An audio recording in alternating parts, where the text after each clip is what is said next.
కామారెడ్డి జిల్లాలో సంచలనం సృష్టించిన భారీ చోరీ కేసును పోలీసులు ఛేదించారు. రాజంపేట ఎంపీడీఓ అడ్డగుల బాలకృష్ణ నివాసంలో జరిగిన దొంగతనంలో సుమారు 42.50 లక్షల విలువైన బంగారం, వెండి, నగదు చోరీ అయిందని పోలీసులు తెలిపారు.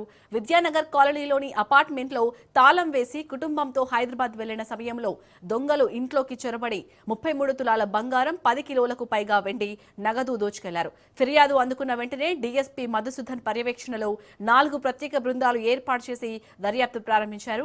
సీసీ కెమెరా ఫుటేజీలు, సాంకేతిక ఆధారాలు, ఇంటెలిజెన్స్ సమాచారం ఆధారంగా నిందితుడిని కరీంనగర్ జిల్లాకు చెందిన ఠాకూర్ జగన్ సింగ్ అలియాస్ డీజే డానీగా గుర్తించారు. నిందితుడి నుంచి బంగారం, వెండి సహా సుమారు 42.50 లక్షల విలువైన సొత్తును స్వాధీనం చేసుకుని రిమాండ్కు తరలించారు. కేసును పోలీసులు మరింత లోతుగా దర్యాప్తు చేస్తున్నారు.